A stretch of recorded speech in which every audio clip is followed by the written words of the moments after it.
मैया तेरे अंगना की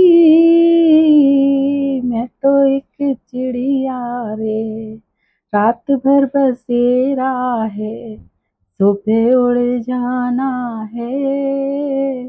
बाबुल का ये घर बहना कुछ दिन का ठिकाना है। हाँ जी, राधे राधे, जय श्री कृष्णा, जय Shri Ram. Welcome my YouTube channel Rupa ji 25 में आपका बहुत बहुत स्वागत है। और देखिए, नवरात्रि चल रहे हैं और बेटियों के लिए एक वीडियो बनता है जरूर। हालांकि मैंने माता के ऊपर भी बनाया है, बट बेटियों के लिए भी क्या होता है, अभी सप्तमी अष्टमी आने वाली है, नवमी आने वाली है, तब से क्या होता है, कन्याओं का पूजन, कंचक जिसे बोलते हैं। तो उनके पूजन के लिए, उनको मतलब खाना खिलाने के लिए लोग बस बेटियों को ढूंढते फिरते हैं कि नहीं कहीं कन्या मिल जाए।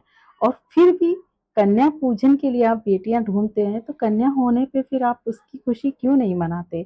इतना जमाना बदल गया, उसके बाद बाद भी आज भी मतलब सब लड़की की क्यों ख्वाहिश ख्वाहिश लेके बैठते कि नहीं बेटा हुआ है, अरे वाह आपकी तो बेटा हो गया, वंश को चलाने वाला हो गया। माना कि बेटे वंश चलाते हैं, बट क्या लड़कियां इतनी खराब होती हैं कि उन्हें मतलब घर पे मतलब इज्जत ही नहीं मिले?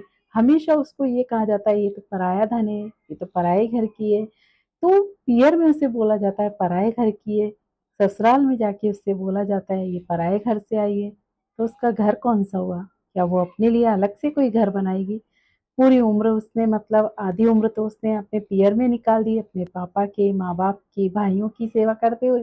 फिर आधी उम्र वो पति के यहाँ चली गई, अपने सास ससुर की, ननद की और बच्चों की, पति की सेवा करने के लिए। तो क्या वो सेवा के लिए ही बनी है? क्या उसका खुद खुद का कोई अस्तित्व नहीं है? ऐसा क्यों नहीं कहा जाता है कि ये इस औरत का घर है? मतलब आजकल तो बहुत बड़ी मतलब सरकार ने एक सुविधा दी है कि मुखिया बना दिया है औरत को। तो वो एक ठीक काम किया है कि नहीं, घर की जो मुखिया होगी वो औरत होगी और सारी सुविधाएं उसे दी गई हैं। बट सोच फिर भी नहीं लोगों की बदली है। हमेशा यही कहते हैं कि नहीं, ये मतलब शादी जैसे होने लगती है बेटी की, तो यही कहते हैं बस इसका कुछ दिन का ठिकाना है, चिड़िया है ये तो कब उड़ जाएगी फुर से, इसका घर ये तो 2 दिन का ठिकाना है। बट ऐसे कहते हैं ना तो लड़कियों पे थोड़ा दुख होता है। शादी के बाद क्या वो उनका घर घर नहीं रहता? क्या वो जहाँ पे पली बड़ी उनको उनकी याद नहीं आती? क्यों मतलब ऐसा उनके साथ कहा जाता है? ऐसा कहते हैं ना, यही एक दर्द होता है जो जिंदगी भर लड़कियों को सताता है। और ये भी है कि जब तक माँ-बाप हैं पियर में तब तक ही उनकी पूछ है, और माँ-बाप नहीं तो बेटियों को कोई पूछता भी नहीं है। क्योंकि जो भाभियाँ बन के आती है ना, बेटियों वही बेटियाँ अच्छी होती है, वही भाभी बन के क्यों ऐसा करती हैं? भाभी बन के जो उनकी ननद आती है तो उनको आने नहीं देती, खुद की बहनों को बुला लेती हैं, खुद की माँ का सम्मान करती हैं, सास ननद का नहीं करेंगी और ननद का नहीं करेंगी। तो एक बेटी की जहाँ पे पूजा के लिए इतनी महत्व है, वहीं एक बेटी इतना गलत काम भी कर रही है, वो भी गलत है। थोड़ा बेटियों को भी सोचना चाहिए, नहीं मैं बेटी इस घर की भी हूँ तो बेटी वहाँ की भी हूँ, मुझे है ना वहाँ की बेटियों की भी इज्जत करनी है और खुद की भी बेटी वाली इमेज बनानी है ना, तो अपने सास ससुर को अपने माँ बाप से बढ़कर मानना होगा। एक बार करके देखिए, कितना डांटेंगे? एक बार डांट लेंगे, 2 बार डांट लेंगे, पर आप जब उनको पलट के जवाब नहीं देंगे ना और सेवा करते रहेंगे तो उन्हें भी आ जाएगा कि ऐसा क्या है जो ये तो बोलती नहीं है, बिल्कुल चुप रहती है। तो किसी को भी दया आ जाती है, फिर बाद में वो भी धीरे धीरे ऐसा ही बर्ताव करने लगते हैं अपनी बेटी जैसा।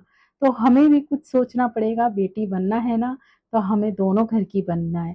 और तब जाके सब बोलेंगे कि नहीं, ये बेटी है हमारी। आजकल बोलने लगे हैं कुछ, बहू को बेटी मानते हैं कि नहीं ये बहू नहीं बेटी है हमारी, बेटे से बढ़ के है। तो ऐसा क्यों नहीं हो सकता? बेटियों को भी सम्मान मिल जाएगा और उससे माँ बाप की कमी भी नहीं खलेगी। और जो कन्या पूजन में जो हम कन्याएं ढूंढते फिरते हैं, तो उसकी वजह भी तो हम ही हैं। हम मतलब जो सोन वो होती है सोनोग्राफी वगैरह, अब तो खैर बहुत पाबंदी हो गई है, बट फिर भी लड़कियां कोई पैदा नहीं करना चाहता, लड़के सब पैदा करना चाहते हैं। जब लड़कियां ही लड़कियां मतलब ऐसे सोचेंगी कि नहीं लड़की पैदा नहीं करनी है, लड़का ही करना है, तो लड़के ही लड़कियां होंगे तो लड़कियां से लड़कियां कहाँ से लाओगे? फिर कहाँ से शादी होगी आपकी और कहाँ से आगे आपके वंश चलेंगे? कहाँ से मतलब आपका खानदान आगे बढ़ेगा? बट जहाँ लड़के नहीं हो रहे हैं तो क्या लड़कियां हो रही हैं, उनको क्या मना कर दिया जाएगा? अरे वो भी लक्ष्मी होती हैं, बेटियों का तो भगवान भी मतलब ये सोचते हैं कि नहीं, लक्ष्मी आई है हमारे घर पे, उनको लक्ष्मी मान के चलो। उनका हिस्सा खुद भगवान पहले से ही लिख के भेज देते कि इनकी किस्मत में ये लिखा है और ये इनके नसीब से मिलेगा।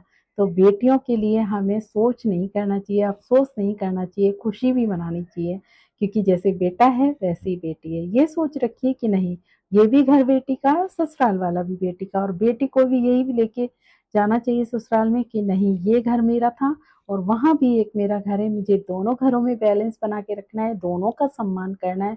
और यहाँ भी मैं अपने माँ बाप को छोड़ के जा रही हूँ, तो यहाँ भी कोई बेटी आएगी वो इन्हें प्यार देगी, मैं वहाँ जा रही हूँ तो मैं उन्हें माँ बाप का प्यार दूंगी, और कभी कभी दोनों मिलके दोनों प्यार देंगे और एक साथ रहेंगे।